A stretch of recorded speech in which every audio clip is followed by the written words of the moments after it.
Hey, what's up, 745ers? The sky and the ceiling. How you feeling, Katie? I'm feeling really great, and you?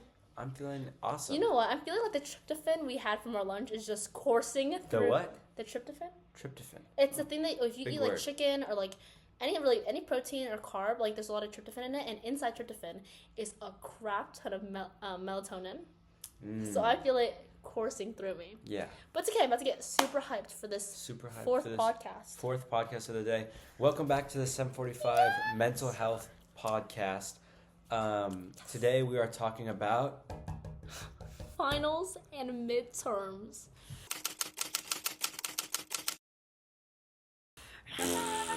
Okay, low-key, I think I know they call like our finals for winter midterms, but I think our midterms was our like all the finals before Thanksgiving. Yeah. Yeah, that's my mindset. Okay. Anyways, let's hit it with the rosebud thorn. Rosebud thorn. Rose. Thanksgiving break. Amen. Thanksgiving break. I've actually had a pretty lit Thanksgiving break. I went like to a golf range. These like girls invited us, me and my friends, to a golf range, and it was really fun. And we're on their Instagram. Go follow Woke Up and Golf at Woke Up and Golf. And maybe the handle will be in the description. We don't know, but that was really fun. And then also, yeah, your turn. Okay, Rose is. I'm filming a basketball documentary, and though it causes me a lot of stress, it's actually bringing me a lot of joy. I've never had so much respect for a basketball player because, like, guys, they like really train. I was at the girls' practice the other day, and like they run a lot. Like I didn't like tennis players don't run this much. Well, I'm sure your sport cross country. Yeah, I'm sure we run a lot in cross country. Yeah, but then also like I don't know. I had a fun weekend, like a few weekends ago. Oh wow, nice. I'm happy about that, Bud. Looking forward to a haircut. I knew you. I think that's what you said last time too. Did I say it last Yeah, time? you said last time I'm gonna get a haircut soon. A supercut, like this week. You said. Whoops. Whoopsie. Well, okay. Well, if not that, looking forward to finishing driver's ed. I can technically get my permit in 3 days if I wanted to, but the thing is, I would really need to lock in driver's ed, and I also don't think that the DMV is open during Thanksgiving, so. And you also just need to like study it. That too. Yeah. I've done a practice test and I've passed without completing driver's ed, but cause I'm just like knowledgeable like that. But like still, it's fire. My bud is that I thought Thanksgiving I would just like do nothing like every Thanksgiving, but actually like pre-made a bunch of plans. So tomorrow, gonna get some hot pot with friends, maybe hang out with. Then Wednesday, hanging out with him and our friend who came back from boarding school. Yeah. And then on Thursday, it's Thanksgiving. I have family over. And then that night, I'm sleeping over. We're going to wake up, go crazy Black Friday shopping, and then I have to go to a different Thanksgiving event. Okay. Saturday. Going to a church event with Don't really want to go, but it's fine. Yeah. And I have Pilates every single day that week except for Friday. Nice. So I'm excited. And now you're Thorn. Thorn. Chapped lips. Mega chapped lips. I keep bleeding every 5 seconds. You woke before? Yes. Running out. Please donate. No, I'm just kidding. But it's really annoying because like what's worse is like I pick at it too because I think that'll help. I think that'll make the weirdness go away, but it doesn't, and it's so annoying. But it goes away. It happened to me last year, and it's just the winter time. It's so dry right now. Chapped lips. Chapped lips. Okay. Your turn. What's your thorn? Finals and midterms are coming up. Yeah. In 3 weeks, and also been single for way too long. I'm just kidding. Okay, anyways, finals and midterms. Eek! Okay, we this year we have a lot because 10th grade is just like that. We have history, a real history final, a real biology final, of like the whole entire everything. Wait, of everything? Yeah. Oh. And closed note.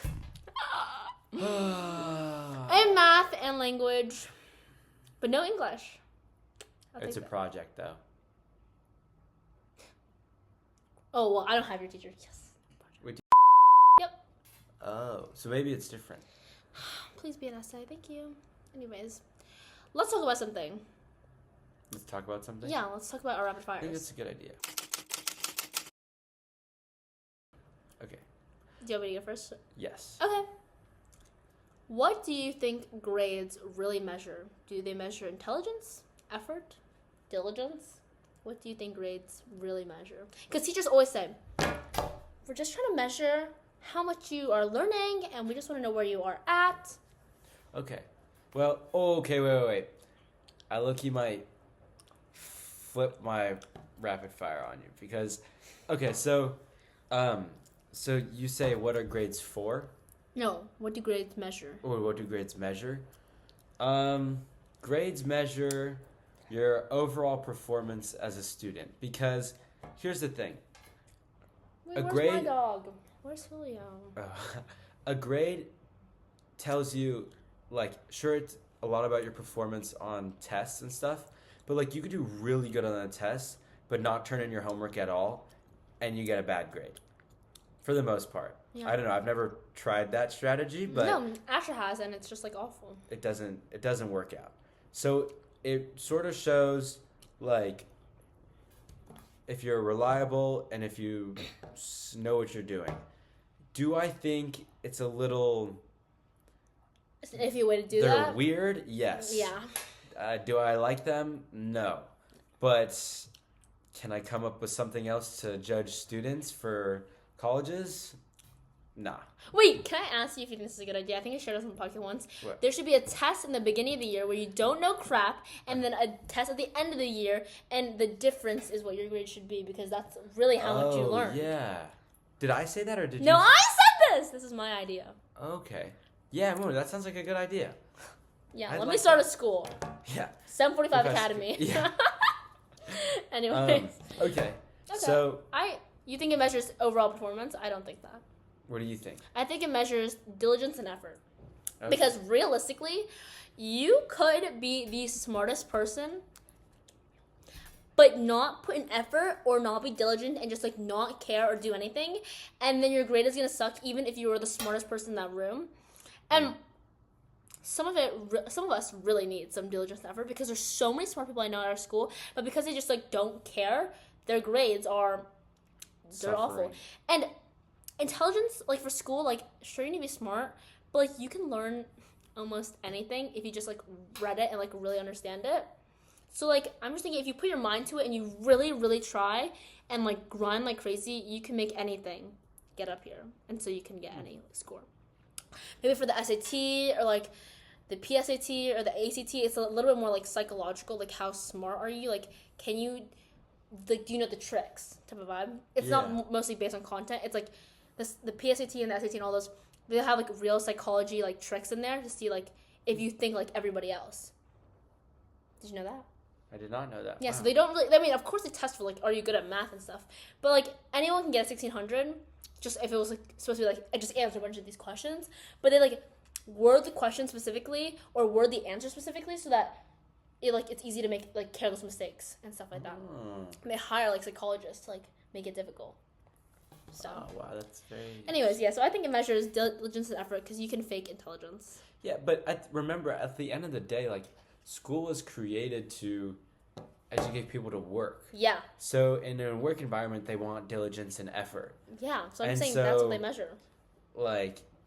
That's not the way they should measure, but it is what they measure. It's not the way they should, but it does. And what sucks is like, it's like... I don't want to be a worker. Yeah. I want to be the boss. Fire. Okay, what's your rapid fire? Rapid fire. Okay, so... Wait, I'm kind of nervous. Okay, well, here, I just came up with one, and like, it's based off yours, and I kind of want you to like, answer it, okay? Do you think what if they just gave grades, but they didn't count? No, that's not going to work. No. That's what we did in middle school. And it's fine in middle school when you don't really care about differentiating anybody. But it's another participation award situation. And if we lived in like Europe where everyone can go to college for like free and like everyone can do it, it's just, it sounds really blunt and rude, but everybody has a place. And some people, like, you need people who are like, I'm about to drop. Oh, sorry, Lola. Sorry. Sorry, that doggy's under the table. Okay, I'm not just crazy like lore, but like I'm not trying to be mean, but like you just have to understand from like, where I'm coming from, like just logical standpoint. There are some people in this world who don't do well in school and end up doing quote unquote worse jobs. Just because they're worse jobs doesn't mean they're like unneeded jobs. You need people to do those things. So then in turn, you need people to not be super good at school and get perfect grades. Because if everybody got into an Ivy League, who would be the people who would do the non-Ivy League jobs? Who would build the buildings? Exactly. If everyone got into an Ivy League. Exactly, because everyone's gonna think I'm actually the architect, not the builder. Yeah. I deserve to be the architect, not the builder. But then no one's building any freaking building. It can all be a hypothetical drawing. Like, you need people to fail. Like, I'm so sorry, that sounds so mean. But you need those people, or this country is just not, or this world is just not going to work. Okay. So you just, like, even though it's like kind of like a cutthroat system, and it's like low-key like rigged for some people, you need those grades. And you need to differentiate. But also in the same way, it's like, you wouldn't want to put yourself in like a scenario, like in like a grouping where you wouldn't be like thriving or like comfortable, you know? Like, you wouldn't put like a construction worker at an Ivy because like they wouldn't know. Yeah, they'd be uncomfortable. Yeah. So one of the only ways you can, because everybody can write a good essay. You can hire somebody to write you a good essay for college if you so wanted. You can do a bunch of extracurriculars and never be the best at them. Oh, and everyone can do everything. But really differentiates everybody is your SAT score or your grades and stuff. And so it shouldn't be your defining moment, but in this world it is. And you just can't give out A's to everybody. Because if everyone got grades but they didn't count, you're just giving everybody A's. So, because then we're all the same. No, but like, why wouldn't you, if they didn't count, why wouldn't you give the adequate score? No, you would give them the adequate score because they don't count. Really, everyone has an A, or everyone has the same grade. Maybe everybody all has a C then. But because they don't count, everyone just doesn't count. Oh. So, like, it doesn't even matter what you get. I mean, that's just for, like, your own understanding. Like, oh, I need to work on math because I got a C, and I have an A in English for your understanding. But for everyone from a broader, higher view, you're all the same. So it doesn't even matter. Okay. Because then why would I try at school if it doesn't matter? I would just not try. You just have to, like, want to self-grind. If you're like you and you just want to do it for your own benefit, then of course you try. But if I'm like, I just wouldn't do anything. I just sit there and do nothing because it's all going to end up being the same anyways. So I don't think that system would ever work, and I think it's a boo. Boo. Okay. Interesting take. I like it. What's yours? My rapid fire? No, what's your take? Oh, it's my take? I thought you just gave a rapid fire. No, well, it's sort of, yeah, but that was just like a counter question. Sure. But yeah, my actual rapid fire it's kind of fun. It's a fun one. If you could create a final in anything, what would you create it in? Empathy. Empathy. Wow. Yeah. No one's passing that. Like, I don't even know if I'm passing that. Like, it's really hard. Huh. It's really hard to pass that. Like, okay, I'm reading this book, which is what Blade Runner was based off of. Blade Runner, which one? The OG Blade Runner. Okay, nice. And the book is called Do Androids Dream of Electric Sheep? And it is a whole commentary and kind of criticism on how humans' empathy is inconsistent, unreliable, and flawed, deeply flawed. And basically it's this world where it's like post-nuclear war, it's all destroyed. And on Mars or whatever, there's like this Soviet group that sends in fake androids, but they're so human-like, they're like a different level. They are humans, basically. They're just robot-wired. And they're just like trying to control the world. But there's these group of humans that are still left, and they are part of the police department there. And their job is to kill all these androids. They're called Andes. And the only way, like the way they get like investigated or whatever, is they have to take an empathy test. Because the one thing these androids can't do is have empathy for anything. And apparently in this world, empathy, when you have empathy for something, there's like little tiny twitches in your body that are like little reactions that happen that you can't fake. Huh. So all these androids go through empathy tests, and it shows you that sometimes these empathy tests don't make any sense because the humans don't have empathy sometimes, and sometimes the robots do. But like, how could you do that? You know what I mean? Yeah. So it's really confusing. But I don't know if I'd pass, but like, I would want everyone to take an empathy final because then you have to study it. You know what's so interesting about empathy that I'm sort of realizing is because in primal cave days, how much empathy do you think was used? A lot. You think so? A lot. In which way? Because okay, let me put it this way. Because empathy, I know people think like now it's like become this whole social like, it's like it's been added to schools and like everyone's thinking like, oh, it's like name your feeling, stop, name your feeling, and like let's have a conversation, let's not fight. Like that's what vibes. But that's not really what empathy is. Down to its core, empathy is just having some sort of grace or mercy on something else. Because okay, what the book said in the beginning, like it's like prologue information thing, is like empathy is so weird because every animal has no empathy. We're the only ones that have like real empathy, because it's a defining feature between like in a perfect world. If I killed you, I would not want to kill you because I would feel empathy and be like, oh, if I was that person, I wouldn't want to be killed. But a lion is not looking at a deer and being like, oh shoot, if I was a deer, I wouldn't want to be killed, so I'm not going to eat. Well, that's the thing. That's a line of starvation. As a caveman, let's say like I have my family, right? But this other cave guy also has his family. If it's between my family and his family, it's gonna be my family.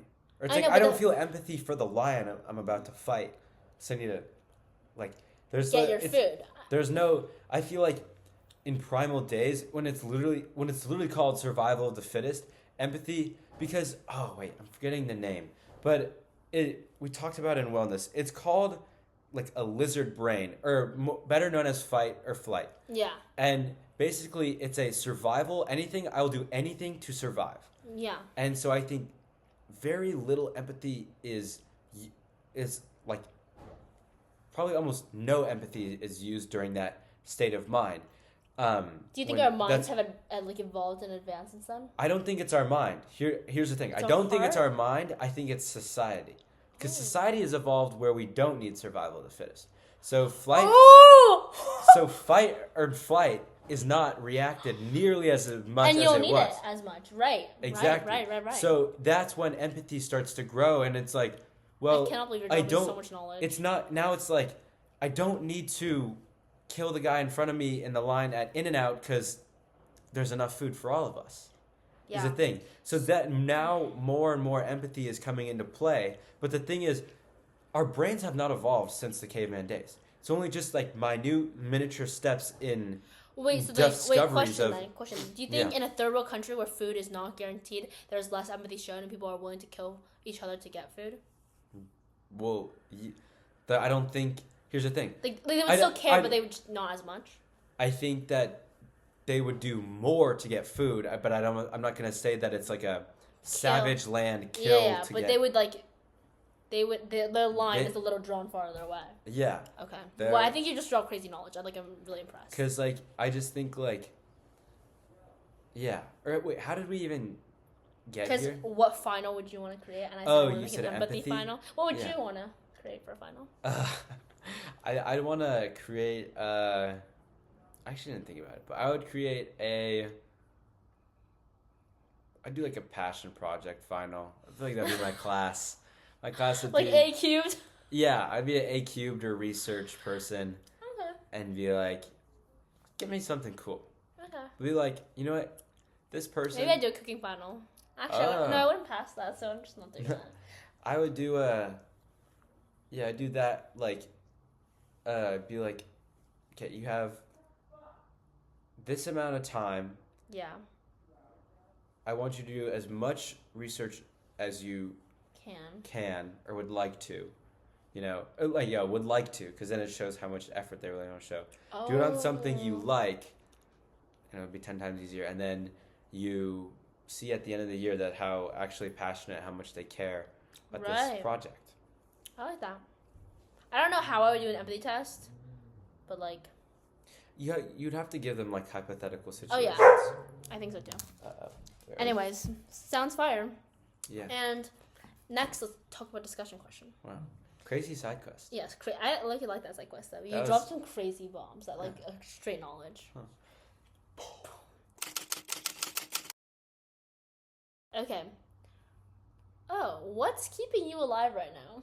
Like, how do you study... My heart, my lungs, my brain. What are some of your study methods that are keeping you alive during this final season? I remember we were supposed to do some research. I doubt you did. I did my research. Oh, you did? I did, yes. Me too. I actually got some of my research from my friend Dorothy. She is I did some research with some brewing corps members. Oh, really? Nice. She was a former teacher, actually. Dude, this you definitely got some crazy So, knowledge. something I'm going to try Knowledge is... dump. Okay, so, I'm going to start with the things I haven't tried yet. Whoa, wait, sorry. Knowledge dump? You know how we always say lore dump? Oh, or, yeah. Lore drop? Knowledge drop. Oh, we like should have a knowledge drop pod. Yeah, let's do that. Well, Okay. that's for another time, but go ahead. So, something I haven't tried yet is I never really... Okay, so the brain is a muscle. Let's put that on the table. Okay. Brain is a muscle, and I usually skip brain day when it comes to reading endurance. Okay? Reading comprehension, great. Reading endurance, not as great. So what she recommended I do is, oh, it's giving me a thumbs up. Yeah. Like, start reading. I'm gonna set a stopwatch. Start reading, and then when I feel the urge to stop, I'm gonna look at the stopwatch, stop it, right? Take 5 minutes and come back and start it again and try and beat it, right? That would work for your mindset because Exactly. you're really competitive. Yeah, and so next time I come back, I'm gonna want to try and read for longer, Yeah. and longer, and subconsciously I'll be training my brain. Okay. Well, that's really smart. Yeah. Should we go back and forth? Yeah. We can go band for band. No, Yeah. we could go. Okay. We're talking about study study. We'll talk study strategies first. Okay. Let's just name the usual one that like if I don't have like any like if I'm on my last draw and I don't know how to study for this Pomodoro like technique. If I really cannot grind like that. Pomodoro? Yeah. It's not just pasta. It's also a study technique. Basically, you spend 25 minutes grinding. You have a timer. Then you get a 5-minute break, and then 25-minute grinding. I feel like I heard about Yeah, it's very famous. It is one of the best proven ways to like stay focused during the time you study because some people study for like 7 hours, but after that they're not like actually on the grind. They're just like drowsily doing it. So this is apparently that like 5-minute break is apparently just like offset. You're like need to be lazy. Another thing I've been doing that I've been teaching everybody because I think we just all love ourselves too much is when for like classes that require memorization, science, Mandarin, all that stuff. Being tough on yourself is so important. For example, Quizlet. I've watched so many of my friends study for their Spanish things on Quizlet. Everybody is too forgiving. I completely agree. Oh, I everyone. never let myself... Okay, exactly. Because taught me this method. Anyways, I was taught this method because I had to do my Chinese flashcards. He's a genius at Chinese because he was born with that language. So like he knows all of them anyways. I was studying, and back then I didn't know this technique. But basically, I was so easy on myself. I would like say and be like, oh, I basically know that. But I didn't know that. And so I just put it check, and he was like, no, that's not it. Like, that's not how it goes. Like, you don't know that. I was like, what the heck are you doing? Like, this is none of your business. But he was so right. And so now, if I even have to, like, take more than, like, 20 seconds to think about it, I don't know it. Because you don't know it. And, like, so many times I see people that are, like, doing it, and then they check it back, and they're like, oh, I was going to say that. Like, that was, like, right on the tip of my mouth. Like, tip of my brain. It wasn't on the tip of your brain. You don't know it. And put it in the no section. Put it in the notes. Don't be forgiving. There's nothing wrong with putting in the notes And there's nothing with not knowing it, because you're going to end up learning it anyways. But don't lie to yourself and say you know it when you don't know it. And that's what I think is really important. Also, I talked to you about this, but, like, I've heard this thing, and actually I tried it.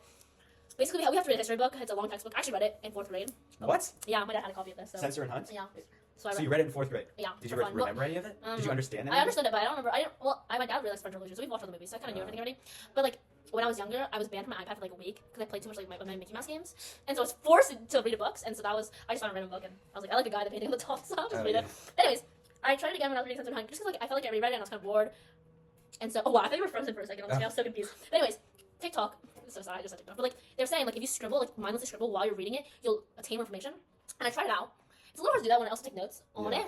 So I tried it out for a New York Times article too, and it kind of does work. You do attain. I don't know if you attain more information, but it helps you attain it. I heard that that's better for like lectures. Oh yeah, that too. If you watch a video or something, if you just like scribble, you'll attain more of it. Doodle or something. I haven't really tried it for like super long passages because the New York Times is like a 3-minute read, but like maybe we'll see. But then this is my real technique that I actually use for conceptual classes like math or science or like history, where it's like a timeline. I go in front of the mirror and I teach it to myself. I pretend I'm Dr. Hasler or Banks. That's a great idea. And I say, so this is how this works. I do that to myself in Spanish. I speak to myself in Spanish, and I say some pretty funny stuff to myself in Spanish. Yeah. It's great. I like pick on myself animals. Yeah, you have a question? Oh, let me answer your question that I'm asking myself. No, it's actually really funny. When I was very little, but it's still now in some way, I like explaining things to myself. Yeah, that's how you I like understanding why stuff happens and it's better why behind to it. conceptually understand it than just memorize it. Exactly. So 100%. that's why I think that works for us. Yeah, even if it's 10 times harder, like Yeah. in math class. But Higher. anyways, yeah. So yeah, the teaching is great. For me personally, writing stuff down rather than typing it out is great. I do really well with. I like hear it, then I like paraphrase it, write it out, and then like I just remember writing it, and it helps me write better, or remember it better. And then also when I just look back on my notes, I can like remember the lecture better. But some like I was talking with my research teacher, and she was like, oh yeah, in like when she was getting her doctorate, she was like, no, I could never take notes during the lecture. I just have to listen to it and remember it. And some people work better that way. And so whatever works for you, dog, you do you. That's the key thing is we're just throwing you some ideas, some alley oops. Yeah, you pick the ball you want to slam dunk. Yes. Yeah. I like that. So what's keeping you alive right now? It's keeping me alive. Just I'm looking forward to things. Looking forward to things keeps you alive. Also staying like happy and present in the moment, but like it's Thanksgiving break and I'm looking forward to getting on the grind, hanging out with friends, going surfing, going to the beach, going to Guitar Center, doing whatever I want. No school. Like these are all things I'm looking forward to, and I'm so excited for this week to happen, and I'm enjoying every moment of it along the way. Wow. Filming 7:45. I forgot to add that one. No. Yeah. How dare you? So I said the same thing, looking forward to things. But my things, I look forward to journaling. I look forward to making my matcha every morning. I look forward to getting my weekly bouquet of flowers. I look forward to my Pilates, farmers market. I look forward to the farmers market every Saturday. I look forward to the filming sessions, hanging out with my friends, winter break to start, Christmas to start, my birthday to start. All of it. It's like waiting, like the period of waiting for something, like knowing something good is happening to you soon, like gets me through it. Yeah. Yeah. So that's what's going on. Let's hit it with the song of the week. Song of the week. How about Aeroplane by the Red? Oh no, Good Times by Lashik. Okay. Honeymoon by Lana Del Rey. Nice. Recap. Basically, we did a little side quest on empathy and how society has allowed us to have more empathy, quote unquote. We talked about some study methods and yeah. Yeah. Awesome. Keep it on. Keep on keeping on. Bye. Study hard. Study hard. Good luck on your finals Good luck and on your midterms. finals, everybody. Bye bye.